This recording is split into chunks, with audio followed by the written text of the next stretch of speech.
Você já esteve em uma situação onde tudo parecia perdido? Onde os inimigos se levantaram contra você? Onde o medo tentou paralisar seu coração? Onde as circunstâncias gritaram mais alto que as promessas de Deus? Se você está vivendo um momento de batalha espiritual, enfrentando adversários visíveis ou invisíveis, ou simplesmente precisa de uma dose profunda de coragem e fé, este devocional vai tocar as fibras mais profundas da sua alma. Se você quer descobrir como viver com coragem inabalável mesmo no meio da tempestade, deixe seu like agora, ative o sininho para receber mais revelações transformadoras. E já comenta aí, qual é a sua maior batalha espiritual neste momento? O Salmo 27 é uma das joias mais preciosas da literatura bíblica, uma declaração profética de fé em meio às tribulações. Tradicionalmente atribuído a Davi, este salmo foi escrito em um período de intensa perseguição, quando inimigos poderosos se levantaram contra ele, quando a própria família o rejeitou, quando tudo ao seu redor parecia desabar. Mas o que torna este salmo extraordinário não são as circunstâncias que o cercam, mas a resposta de fé que emerge das profundezas do coração de um homem que conhece intimamente o caráter de Deus. Este não é apenas um salmo, é um manual de guerra espiritual, um guia para viver com coragem sobrenatural, uma ponte entre o medo humano e a confiança divina. O salmo começa com uma das declarações mais poderosas de toda a Escritura: O Senhor é a minha luz e a minha salvação. De quem me temerei? O Senhor é a fortaleza da minha vida. De quem me recearei? Versículo 1. O Senhor é a minha luz. No hebraico, or significa não apenas iluminação física, mas revelação espiritual, entendimento divino, a presença manifesta de Deus que dissipa todas as trevas. Quando Davi declara que o Senhor é sua luz, ele está dizendo que Deus é quem traz clareza em meio à confusão, direção em meio ao caos, esperança em meio ao desespero. João 8,12. Ecoa esta verdade quando Jesus declara: Eu sou a luz do mundo. Quem me segue não andará nas trevas, mas terá a luz da vida. A luz de Deus não apenas nos mostra o caminho, ela é o caminho. Não apenas revela a verdade, ela é a verdade. E a minha salvação, Yeshua, em hebraico, a mesma raiz do nome Jesus, Yeshua. Salvação aqui não se refere apenas ao livramento eterno, mas ao socorro presente, à libertação diária, ao resgate constante das mãos dos inimigos. É uma salvação que opera no passado, nos salvou, no presente, nos salva, e no futuro, nos salvará. O Senhor é a fortaleza da minha vida. Maos, em hebraico, significa uma fortaleza inexpugnável, um refúgio militar que não pode ser conquistado. Não é uma proteção temporária, mas uma defesa permanente. Não é apenas um abrigo para momentos de crise, but uma habitação constante. As perguntas retóricas, de quem me temerei e de quem me recearei, não são expressões de arrogância humana, mas confissões de confiança divina. Davi não está dizendo que não há inimigos. Ele está declarando que nenhum inimigo é maior que seu Deus. O versículo 2 desce aos detalhes específicos. Quando os malfeitores me sobrevieram para me destruir, quando os meus adversários e inimigos me atacaram, tropeçaram e caíram. A palavra sobrevieram, no hebraico karab, significa aproximar-se para a batalha, chegar perto com intenção hostil. Davi não está falando hipoteticamente, ele está relatando experiências reais. Saul e seus exércitos literalmente o perseguiram pelas montanhas. Absalão conspirou contra sua vida. Shimei o amaldiçoou publicamente. Seus próprios conselheiros o traíram. Este salmo nasce da realidade brutal da perseguição. Mas note o resultado: tropeçaram e caíram. A palavra hebraica kashal significa tropeçar por causa de um obstáculo. Quando os inimigos dos filhos de Deus se aproximam para destruir, eles encontram um obstáculo que não esperavam: a própria presença de Deus defendendo seus amados. Romanos 8:31. confirma esta verdade. Se Deus é por nós, quem será contra nós? Não que não haverá oposição, mas que nenhuma oposição prevalecerá contra os propósitos de Deus para a nossa vida. O versículo 3 escalona a confiança. Ainda que um exército se acampe contra mim, não temerá o meu coração. Ainda que a guerra se levante contra mim, nisto confiarei. Davi não está minimizando a realidade dos inimigos. Um exército inteiro pode se posicionar contra ele. Uma guerra completa pode ser declarada. Mas sua confiança não está baseada na ausência de problemas. Está fundamentada na presença de Deus. A progressão é significativa. Primeiro, malfeitores, versículo 2. Depois, um exército, versículo 3. Davi está preparado não apenas para conflitos individuais, mas para a oposição massiva, sistemática, organizada.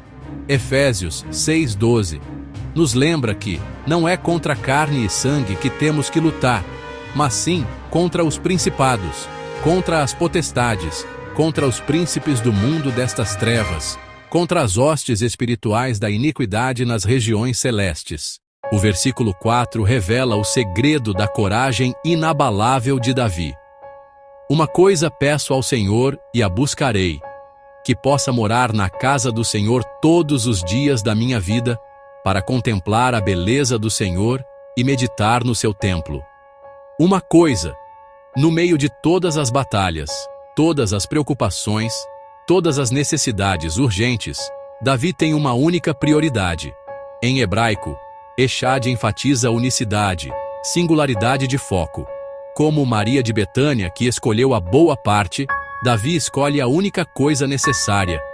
Morar na casa do Senhor, Yashab, significa habitar permanentemente, estabelecer residência, fazer do lugar sua morada constante. Davi não quer apenas visitar a presença de Deus. Ele quer viver nela. Não quer apenas momentos devocionais. Ele quer uma vida devocional. Contemplar a beleza do Senhor, Shazá, significa ver com entendimento profundo, perceber com revelação espiritual. A beleza, Noam, de Deus, não é apenas estética, é a manifestação de sua bondade, graça, misericórdia e amor. É ver Deus como Ele realmente é.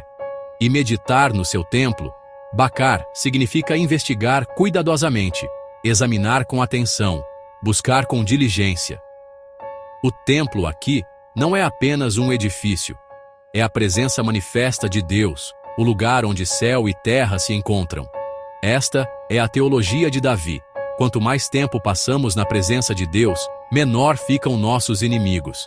Quanto mais contemplamos sua beleza, menos atraentes ficam as ofertas do mundo.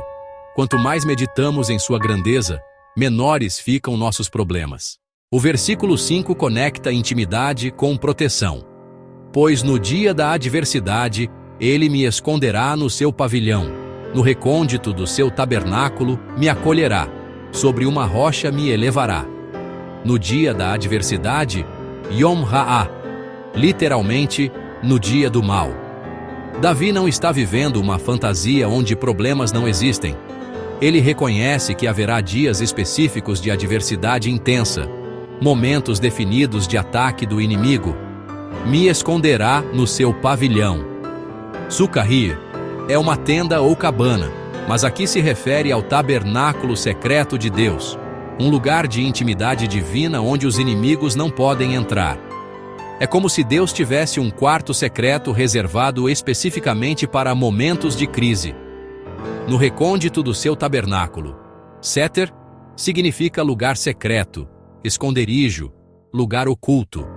Há uma dimensão da presença de Deus que é acessível apenas àqueles que cultivam intimidade genuína com Ele.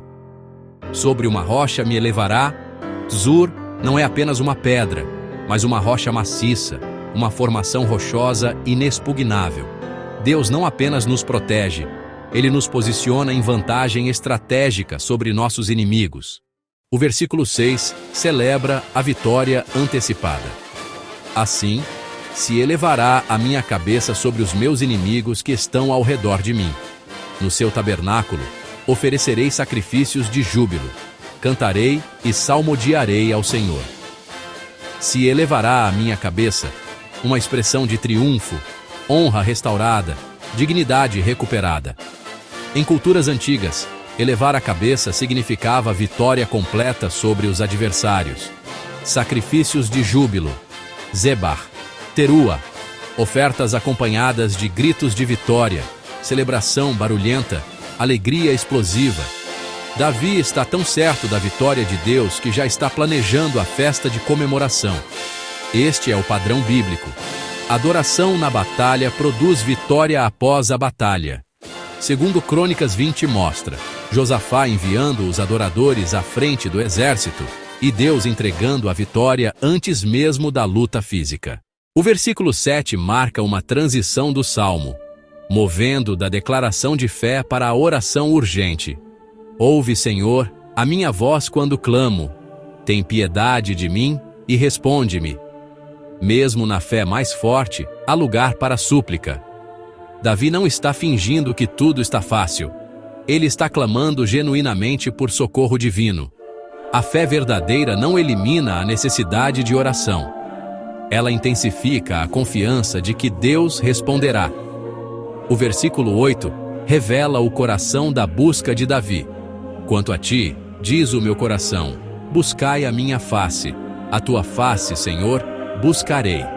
Esta é uma das passagens mais íntimas de toda a Bíblia. Há um diálogo interno acontecendo no coração de Davi. Deus está falando, buscai a minha face. E Davi responde, a tua face, Senhor, buscarei. Face em hebraico é panim, que significa presença, atenção pessoal, favor divino. Buscar a face de Deus é buscar sua presença manifesta, seu olhar aprovador, sua atenção pessoal. Este versículo revela que Deus deseja nossa busca mais do que nós desejamos encontrá-lo. Ele está convidando, chamando, atraindo. Nossa parte é responder ao convite. O versículo 9 expressa uma súplica vulnerável. Não escondas de mim a tua face. Não rejeites com ira o teu servo. Tu tens sido o meu auxílio.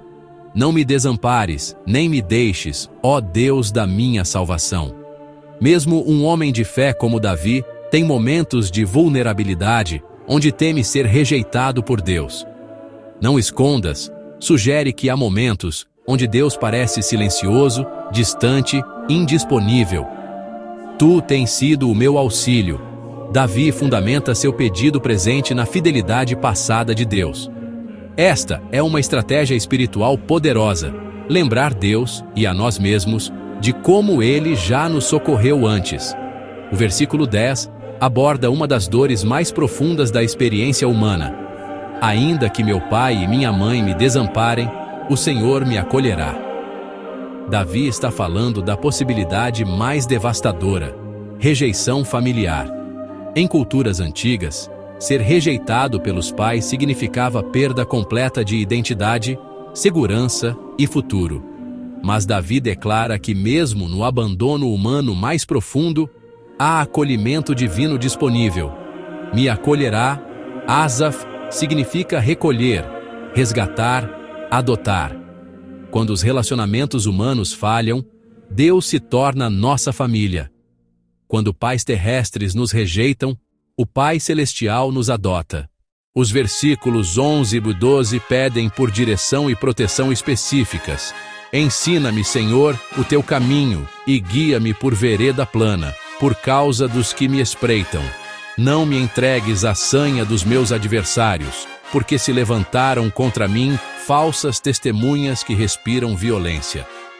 Ensina-me o teu caminho. Mesmo na maturidade espiritual, Davi reconhece sua necessidade de instrução contínua. Yara significa não apenas mostrar, mas atirar uma flecha no alvo, dar direção precisa. Por vereda plana, Orak Mishor, um caminho reto, sem obstáculos desnecessários. Davi pede por simplicidade divina em meio à complexidade das circunstâncias. Falsas testemunhas que respiram violência. Davi enfrenta não apenas oposição física, mas guerra psicológica, campanhas de difamação, ataques à sua reputação. Ele entende que algumas batalhas são travadas no campo da informação e percepção pública. O versículo 13 apresenta uma das confissões de fé mais poderosas da Bíblia. Eu teria desfalecido se não cresse que veria a bondade do Senhor na terra dos viventes. Eu teria desfalecido, Lule, literalmente, se não fosse por. Davi está admitindo que, humanamente falando, ele teria colapsado, desistido, sido derrotado pelo desespero. A única coisa que o sustentou foi sua fé. Se não cresse que veria a bondade do Senhor na terra dos viventes. Esta é fé profética, fé que vê o invisível, fé que antecipa as bênçãos de Deus antes de sua manifestação física. Terra dos viventes significa aqui e agora, não apenas na eternidade. Davi está crendo que experimentará a bondade de Deus nesta vida, nesta dimensão, enquanto ainda respira. O salmo culmina no versículo 14 com um dos comandos mais citados da Bíblia. Espera no Senhor, tem bom ânimo, e fortifique-se o teu coração. Espera, pois, no Senhor. Espera no Senhor. Kavá significa mais que esperar passivamente. Significa aguardar com expectativa ativa, como uma corda que está esticada sob tensão, pronta para a ação no momento certo. A repetição, espera no Senhor, no início e no fim do versículo, cria uma estrutura literária chamada inclusio, enfatizando que a espera em Deus é tanto o meio quanto o fim de nossa jornada espiritual. Tem bom ânimo. Shazak significa ser forte, corajoso, determinado.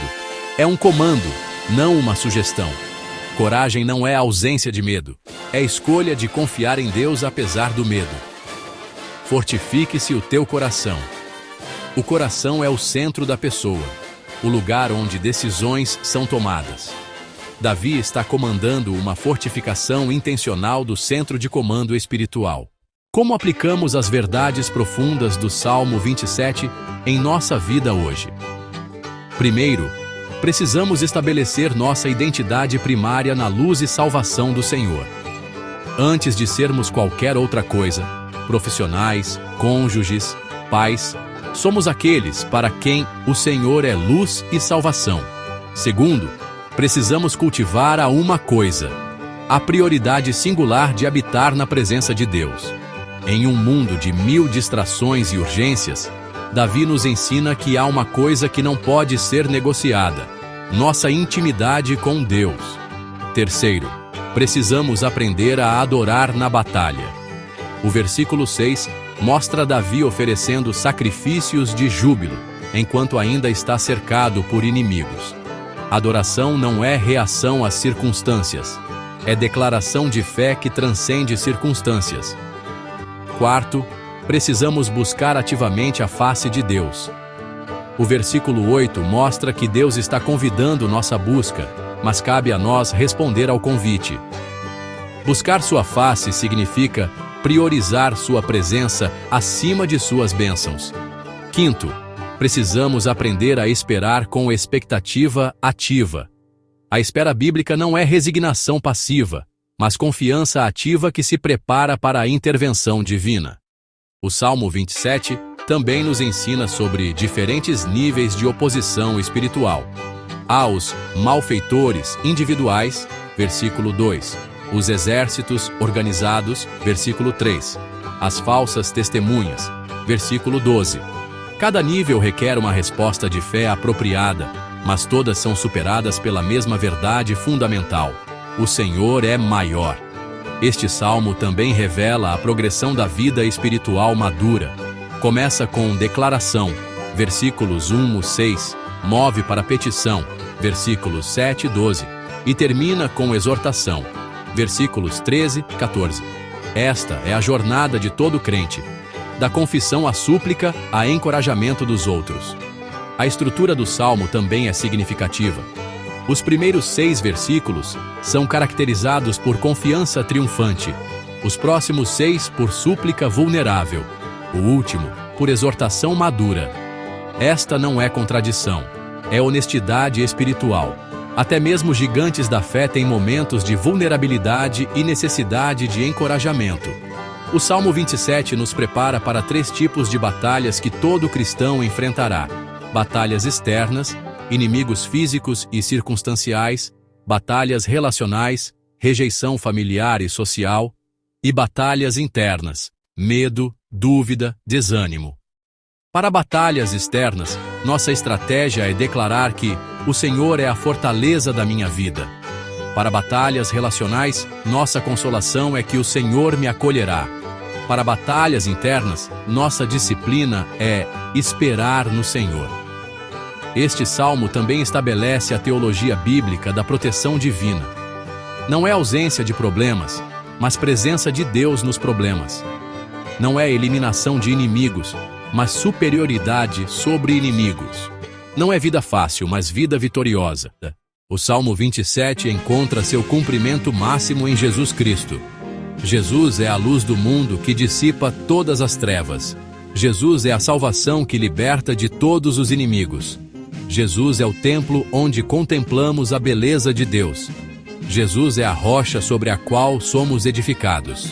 Na cruz, Jesus enfrentou todos os inimigos que o Salmo 27 menciona: adversários físicos, soldados romanos, falsas testemunhas, líderes religiosos, abandono familiar, discípulos que fugiram e até mesmo o silêncio temporário do Pai. Deus meu, por que me desamparaste? Mas na ressurreição, Jesus demonstrou que todas as promessas do Salmo 27 são sim e amém nele. Sua cabeça foi elevada sobre todos os inimigos. Ele ofereceu o sacrifício supremo de júbilo, sua própria vida. Ele esperou no Senhor e foi vindicado gloriosamente. Agora, através dele, todas estas promessas são nossas. Podemos viver sem medo porque nossa luz e salvação já venceu todas as trevas. Podemos habitar na casa do Senhor porque Jesus abriu o caminho para o Santo dos Santos. Podemos esperar no Senhor porque Ele já provou sua fidelidade na cruz e ressurreição. O Salmo 27 não é apenas um texto antigo, é uma profecia pessoal para todo aquele que escolhe fazer do Senhor sua luz e salvação. É um manual de guerra para soldados espirituais. É um mapa para navegantes em tempestades. É uma âncora para almas em tormenta. Se este devocional profundo tocou seu coração e fortaleceu sua fé para as batalhas que você está enfrentando, deixe seu like para que mais pessoas recebam esta palavra de coragem sobrenatural. Compartilhe com alguém que precisa ser lembrado de que o Senhor é maior que todos os inimigos. Inscreva-se no canal e ative o sininho para receber mais revelações que vão transformar sua perspectiva espiritual. Comenta aí embaixo, qual versículo do Salmo 27 mais falou ao seu coração hoje? Como Deus está te ensinando a viver sem medo em meio às batalhas? Eu oro por cada pessoa que assiste este devocional e leio cada comentário, pedindo que o Senhor seja luz e salvação na vida de cada um.